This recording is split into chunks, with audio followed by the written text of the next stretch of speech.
Hola a todos y bienvenidos a un nuevo vídeo en el canal. Como siempre digo, no olvides suscribirte y dejar tu like si te está gustando la dinámica y nada, dicho esto, comencemos.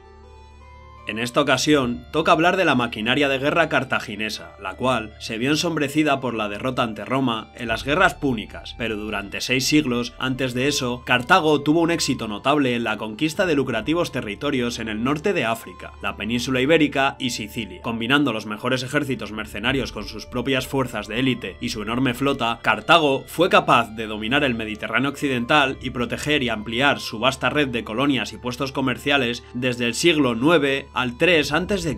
Como para la mayoría de culturas antiguas, para los cartagineses la guerra era, como cualquier otra actividad estatal, inseparable de las creencias religiosas. La guerra no podía llevarse a cabo sin la sanción divina. Por ello, se realizaban sacrificios a los dioses púnicos antes de las batallas clave, con el fin de asegurar su favor y la victoria al final. A veces, durante un largo conflicto, incluso se construían nuevos templos a deidades tan importantes como Tanit, Melkart y Baal Hamon, para complacerlas y asegurarse de que su apoyo no flaqueaba. También se leían las entrañas de los animales antes de las batallas, donde se establecían presagios que tranquilizaban a las tropas con su promesa de victoria. En momentos desesperados también se hacían sacrificios en un último esfuerzo por evitar la derrota. Por ejemplo, el más notorio de ellos fue relatado por el historiador de la antigüedad Diodoro, cuando Aratocles, tirano de Siracusa, invadió el norte de África en el 310 a.C.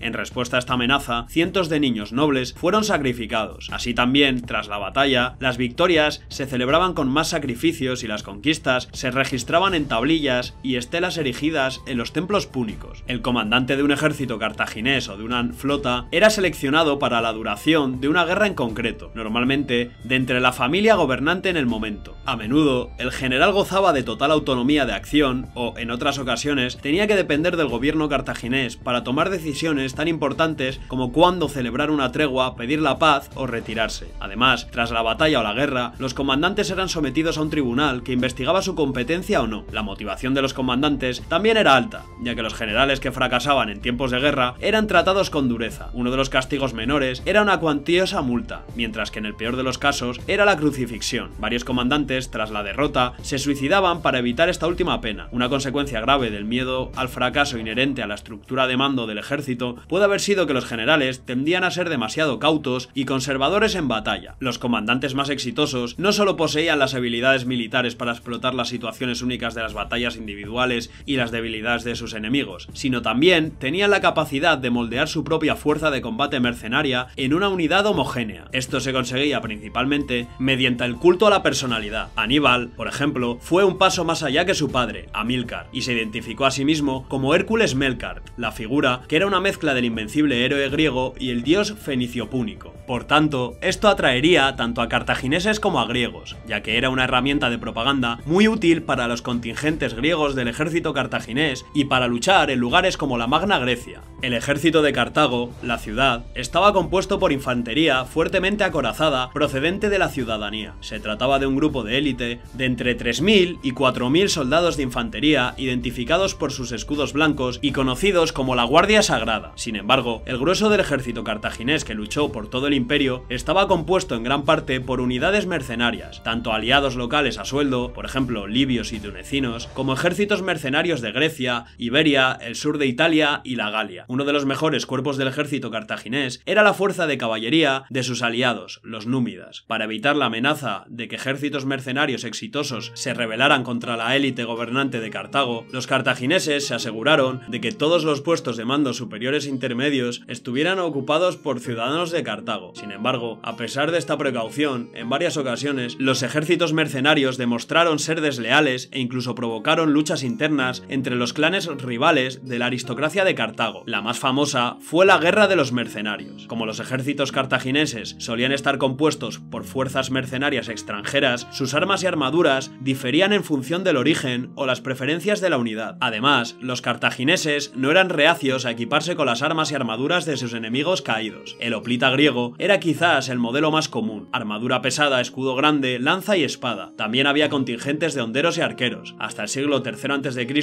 se utilizaron carros de guerra, pero su limitación de necesitar un buen terreno hizo que finalmente se abandonaran en favor de una caballería más móvil. La artillería también era un componente de los ejércitos cartagineses en Sicilia, donde las ciudades estaban bien fortificadas. Uno de los elementos cartagineses más característicos era el elefante de guerra. Estos elefantes, que tenían colmillos y alcanzaban los 2,5 metros de altura, se hacían aún más temibles añadiéndoles armaduras en la cabeza, la trompa y los costados, y también cuchillas o lanzas en los colmillos. Estos eran dominados por el conductor, llamado Mahut. Se utilizaban delante de las líneas de infantería para perturbar las formaciones enemigas y hostigar al enemigo desde las alas o la retaguardia. El tipo de elefante utilizado por Cartago no era lo bastante grande como para llevar una superestructura, pero podía permitir un segundo jinete armado con un arco o jabalinas. En las batallas terrestres, tras una ronda inicial de escaramuzas en las que participaba la caballería ligera, el ejército atacaba al enemigo frontalmente con infantería pesada, al igual que habían hecho los griegos durante siglos con la falange. Aníbal, sin embargo, se mostró dispuesto a adaptar tácticas y formaciones enemigas superiores, como después de la batalla del lago Trasimeno, cuando probablemente adaptó el despliegue de tropas manipuladoras romanas, más flexible que la falange, más estática. La infantería ligera se situaba en las alas y protegía los flancos de la falange, que podía atraer a las líneas enemigas. Durante la batalla, las tropas se coordinaban mediante estandartes. Cada grupo étnico tenía el suyo propio, como la imagen del jabalí celta, y también se utilizaban blasones de escudos para identificar a cada uno. Cuando no participaba en batallas cuerpo a cuerpo para romper formaciones y hostigar los flancos del enemigo, la caballería se utilizaba para tender emboscadas a las tropas enemigas, conducirlas a emboscadas de tropas de infantería o en tácticas de guerrilla para hostigar constantemente a los ejércitos enemigos y su apoyo logístico. El tamaño de la flota cartaginesa variaba según la época, pero según el historiador antiguo Polibio, Cartago contaba con una flota de 350 barcos en el 256 a.C.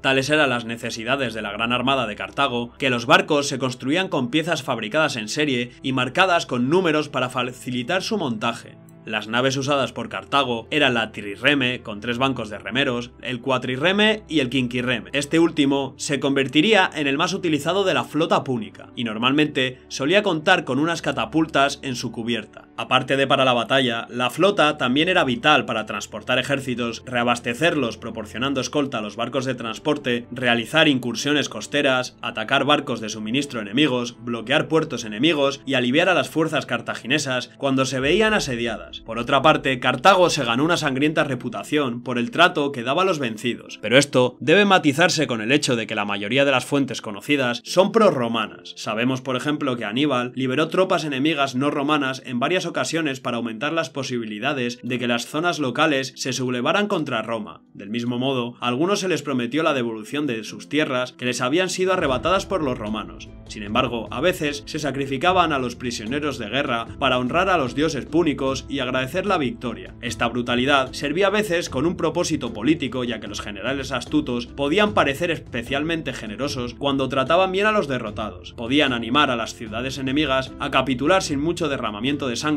y evitar el mismo destino, y quizás no menos importante, persuadir a sus propias tropas de lo que podían esperar en represalia del enemigo si eran capturadas, y así se motivaba aún más para luchar bien. Antes de Aníbal, en algunos escenarios, el ejército cartaginés cosechó grandes éxitos, sobre todo en el norte de África, Sicilia e Hispania. Una victoria importante se produjo cerca de Túnez durante la Primera Guerra Púnica contra Roma, cuando los cartagineses emplearon sabiamente al comandante mercenario espartano Chantipus y en el 255 a.C.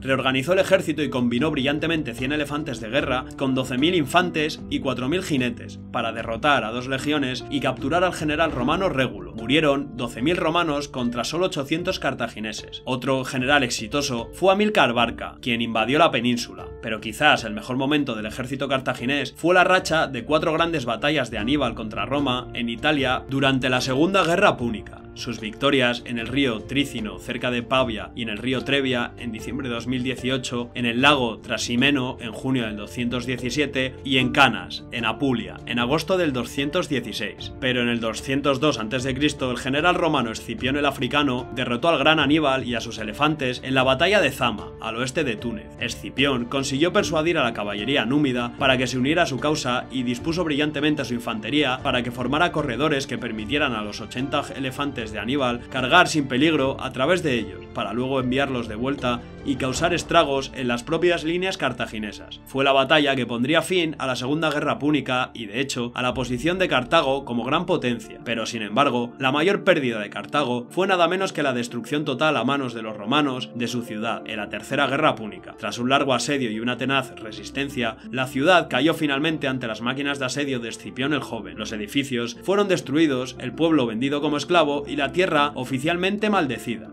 Y hasta aquí el vídeo, espero que os haya gustado y nada, dale a like y suscríbete si así ha sido y eso, nos vemos en la próxima.